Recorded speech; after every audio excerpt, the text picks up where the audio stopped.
On the 24th of March, 1999, the news of the death of retired Major General Babatunde Abdulbaki Idiagbon rocked the nation. The man who was once the de facto vice president of Nigeria under the military government of Major General Muhammadu Buhari was dead. He was only 56 years old. Idiagbon died under very suspicious circumstances with many controversies surrounding his death. Many accounts of his death have been played, with many pointing accusing fingers at the government of General Abdul Salami Abubakar. Tunde Idiagbon, who was of Fulani ancestry, was born in Ilorin, Kwara State, on September 14, 1943. A trained economist, he was a man who utilized the privileges of several offices he held to promote nation-building and national development. He demonstrated absolute honesty, loyalty, and comradeship to the extent that over 2 decades after his death, no one has accused him of any form of moral or financial corruption.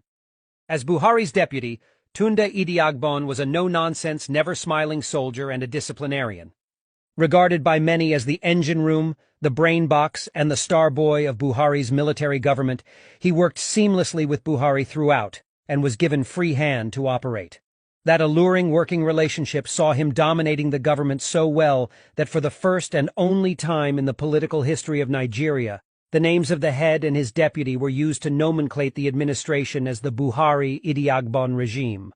While performing the Lesser Hajj in Saudi Arabia in 1985, as a guest of the King of Saudi Arabia, Idiagbon learnt about the Babangida-led coup that overthrew his government.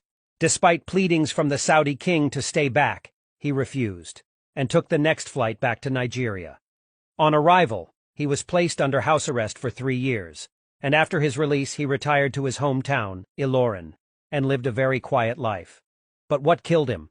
On the 30th of March, 1999, Professor Olurotimi Farkeya, the chief medical director of University of Ilorin Teaching Hospital, disclosed that the medical diagnosis cannot be revealed without the permission of members of the deceased family. He, however, confirmed that he did not die of cholera as was been speculated in some quarters. And when the members of Idiagbon's family were approached to speak on what killed the late general, none of them was willing to talk to the reporters. But the refusal on the part of the family to talk only helped to spark even more controversies about the death of their patriarch. A week before his death, Idiagbon was in Abuja to attend a meeting of senior army officers, retired and serving, summoned by the head of state, General Abdul Salami Abubakar, on how best to hand over power to the civilians. He returned to Ilorin on the 19th of March, and he was fine until Tuesday, the 23rd of March, when he complained of a slight stomachache. But the pain only worsened.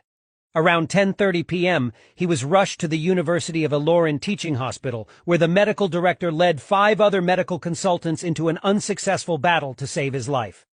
Unsubstantiated claims of poisoning trailed his death.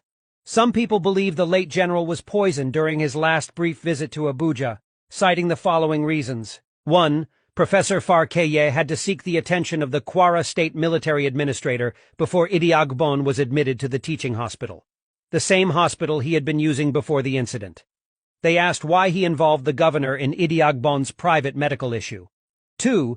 Idiagbon's medical file was reportedly removed from the hospital's records department by Farkeya. 3. The belief was that an order came from the presidency directing Farkeya to make the file vanish. 4. Prominent Nigerians, including Sunday Mbang, prelate of the Methodist Church of Nigeria, demanded an autopsy. It was never done. The professor denied all these allegations. Sadly, General Idiagbon was buried on Thursday, the 25th of March, 1999, at his residence in Ilorin. The burial was swift. He was interred at about noon. His wife was clad in black, and she wept profusely. In attendance were top government functionaries and some retired military officers, including General Muhammadu Buhari, who could not hold back his tears.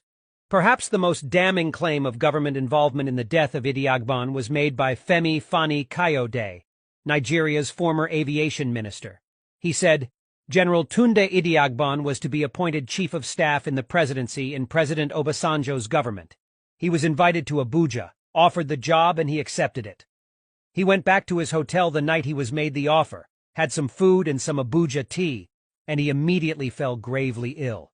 He never recovered from that illness, and he died from it. He was not suffering from any known illness before taking the tea. Up until that time, he had enjoyed excellent health and I was reliably informed that he was in very high spirits after leaving the presidential villa that night. As a matter of fact, Obasanjo was looking forward to working closely with him. The fact that the man died in such a mysterious way is yet another inexplicable tragedy in our history.